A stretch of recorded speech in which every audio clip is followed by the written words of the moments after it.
I'm going to talk about kinetic energy. So kinetic energy is the energy of motion. Faster objects, so objects that are moving at a greater velocity, have more kinetic energy. And heavier objects, objects that have more mass, have more kinetic energy as well. So in this picture, you see a race car. It's a very fast object. It has a lot of kinetic energy. Sumo wrestler, the large one, has a lot larger mass than the small one, so he has more kinetic energy. The equation used for calculating kinetic energy is 1/2 mv squared. M is mass, units are kilograms of course. V is velocity, which have units of meters per second. And the overall unit for kinetic energy is joules, which is equivalent to a kilogram meter squared over second squared, very similar to work.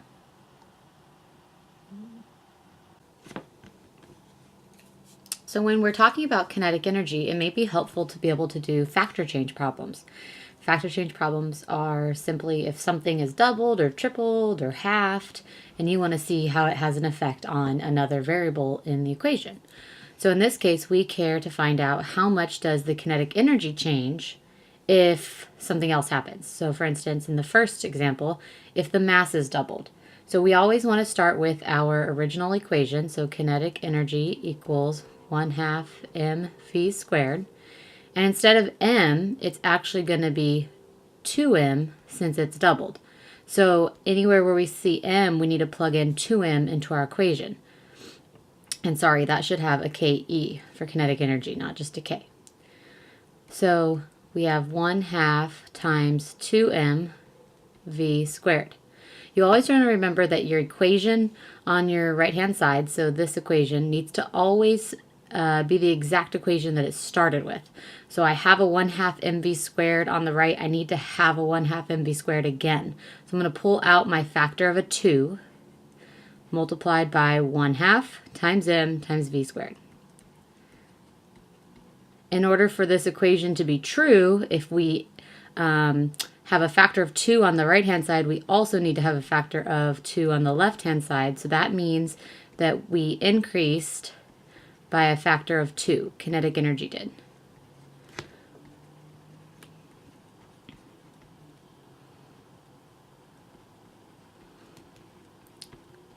Okay, so let's check out another problem.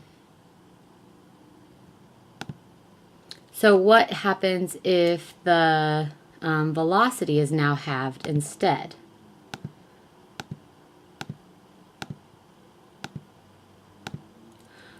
So if the velocity is halved and we want to find out what happens to kinetic energy, let's do the same thing. Start with our original equation.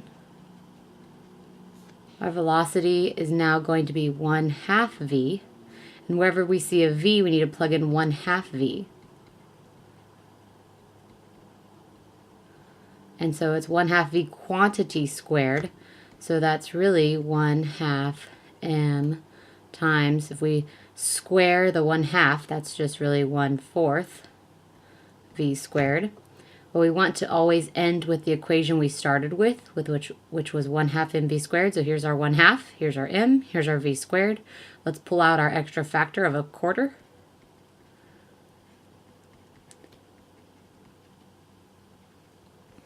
If we have an extra quarter on the right-hand side, we need to have that quarter on the left-hand side.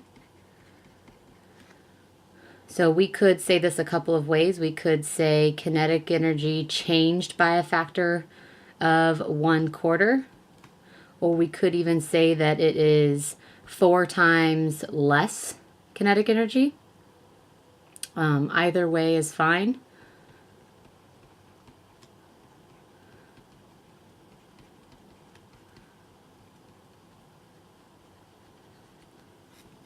Okay. Let's do one more practice problem. So if two things change now, if we have both the mass doubling and the velocity is halved. So our mass is becoming 2m and our velocity is becoming 1/2 v. So we start with our original equation, kinetic energy equals 1/2 mv squared. Plug in our change, 1/2 times 2m times 1/2 v quantity squared. So let's square that out. 1/2 times 2m times 1/4 v squared. So we need to finish off with our equation that we started with, which is this 1/2, this m, and this v squared. So 1/2 mv squared. We have this 2 times this 1/4 out in front right here. 2 times 1/4, which is really just 1/2. So if we have 1/2 left over on the right hand side, we have an extra 1/2 on this left hand side. So we could say our kinetic energy is halved. Kinetic energy halved. Or we could say we decrease kinetic energy by a factor of 2. Either way of saying the answer is fine. Okay, so we're going to derive another equation that might be useful for us, just using two equations that we already know. So Newton's second law is F equals ma, and this kinematic equation is Vf squared equals Vi squared plus 2a delta d. So using these two equations, we're going to derive another equation using our work equals force times distance. So we know that here's F. Force is actually equal to mass times acceleration. So in this case, we are talking about the net force. So really, we are talking about the net work. So the net force is equal to mass times acceleration times the distance or displacement.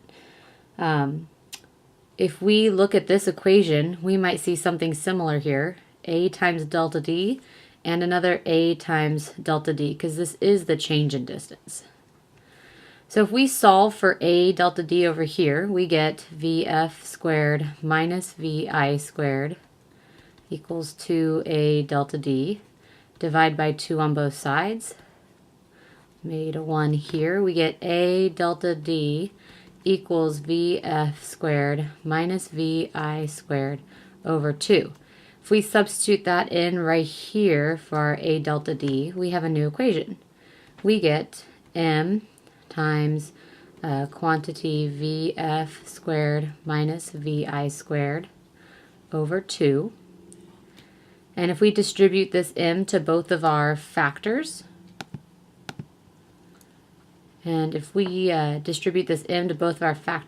we get mv final squared over 2 minus mv initial squared over 2.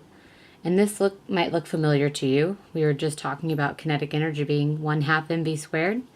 So this really is 1/2 mv final squared minus 1/2 mv initial squared.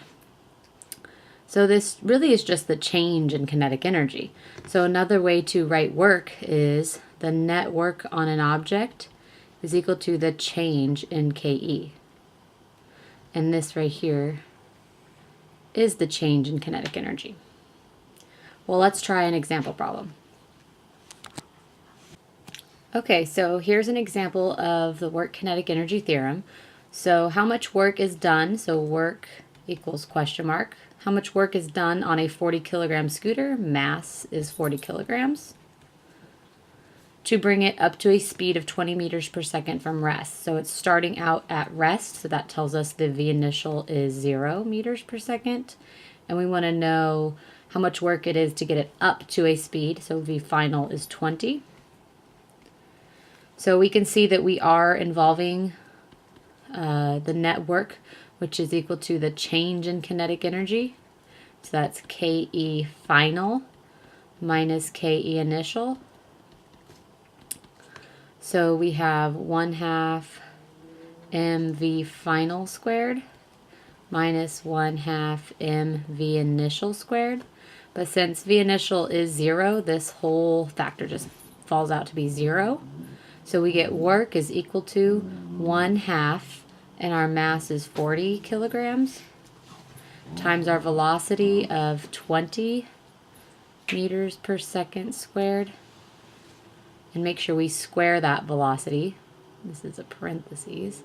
Okay, so we get work if we plug everything in correctly, we should get work to be equal to 8,000 joules. Okay, let's try one more problem. So if we have a 0.2 kilogram baseball traveling at 30 meters per second, it moves a catcher's glove back 10 centimeters as it is brought to rest. This was similar to a problem we've done recently in the forces unit. Let's try it with a different equation now. So if we see our distance, or our displacement it moves is 10 centimeters, which is equivalent to 0.1 meters. It starts out with a V initial of 30 meters per second, which are in the correct units. And it eventually is going to be coming to rest, so that gives us information about its final velocity. And the mass of the ball was 0.2 kilograms. We are looking for the average force in this case, so F equals question mark. Well, let's write down some equations that we know. We know that work is equal to force times distance.